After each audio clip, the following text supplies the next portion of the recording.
Welcome, dear listeners.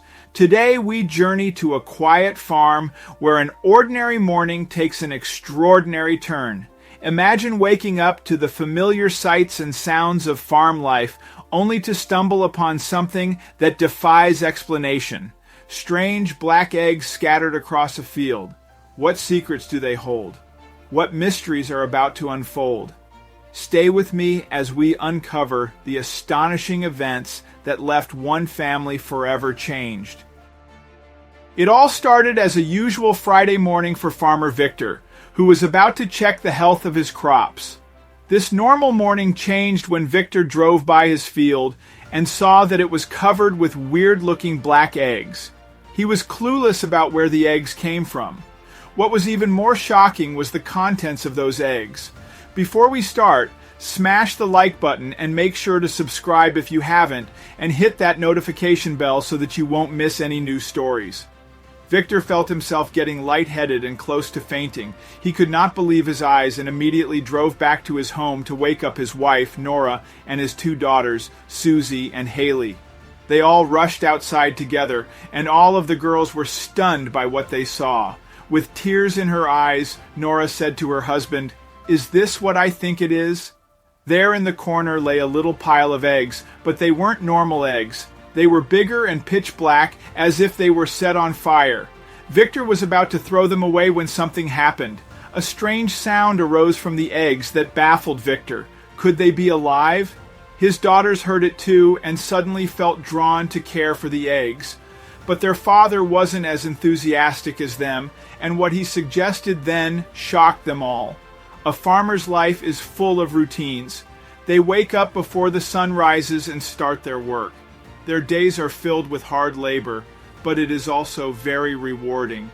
Being a farmer had always been Victor's dream, and now that he had made it a reality, nothing could go wrong, or so he thought.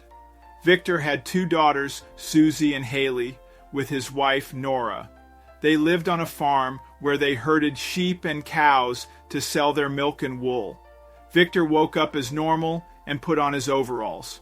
He always let his wife sleep in a little longer than he did. He made breakfast for the family so they could eat as soon as they woke up.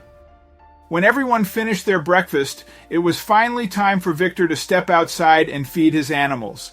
He had his buckets of food ready and walked to the chicken coop. His chickens acted differently than usual. They ran around the coop, and it seemed like they were scared of something. But what? Victor then noticed something else. One chicken was missing from the coop.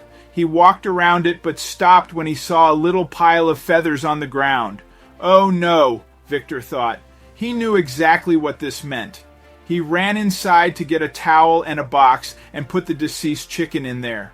How could it have died so suddenly, and why was it out of its coop? He continued his round and walked to the pigs.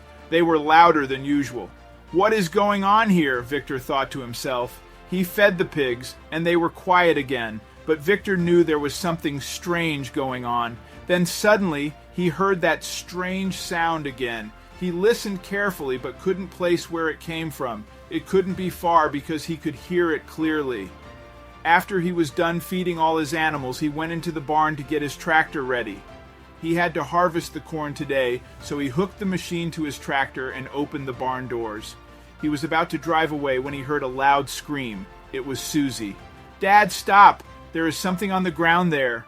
She looked as if she had seen a ghost. Susie pointed toward the tractor's wheels, and as soon as Victor saw it too, he jumped off. There was a sick little kitten on the ground in front of one of the tractor's wheels. Victor would have run over the poor animal if Susie hadn't come outside. The kitten had strange bleeding marks on its ears. Normally, Victor's days were on autopilot and almost dull, but today, one thing happened after the other, and he could barely keep track of his round. He had never seen marks like that before on an animal. Before he could even wrap his head around what had happened, the strange sound returned, this time even louder than before. It had to be within a few feet from where he was standing. His daughters heard it too and started looking around the barn.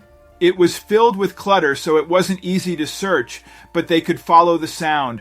When they were about to give up on the search, Haley suddenly yelled that she had found something. Victor asked her what it was, but she wasn't sure how to answer. Victor walked to his daughter when she failed to answer him. He stood next to her, and together they looked in silence at what lay in front of them. "What is this, Dad?" Haley asked. Victor wished he could answer her, but he was just as baffled as her. Nora also came running toward the barn, and her mouth fell open when she arrived. "Eggs!" Nora said, stunned. "They're black! How is this possible?" Then Victor heard a familiar sound. It was the same sound he had been hearing all morning. It came from the barn all this time. He crouched down and held his head close to one of the eggs. Then he jumped up, startled. There is something inside. It looked like the eggs were almost ready to hatch, probably within 2 days or so. Victor wanted to get rid of the eggs, but his daughters would have never forgiven him if he had done that. So instead, he suggested something else. "Well, girls, the crops aren't savable anymore, but maybe we can still save the eggs," Victor said. The girls' faces lit up, and they jumped in the air with joy. There were about 20 eggs scattered around the field. Victor was scared something would happen to the eggs if they moved them, so he was thinking of a different idea. How could he move those eggs without cracking them? They seemed quite fragile. He suggested they put a large black tarp over the eggs. This way, they would stay dry if it started to rain, and the tarp would keep them warm under the sun. The girls were ecstatic about this plan and ran back to the barn to look for a tarp. But Nora wasn't as enthusiastic as the girls. She looked worryingly at all the eggs and wondered from what animal they came and how they got here. What if they were snake eggs?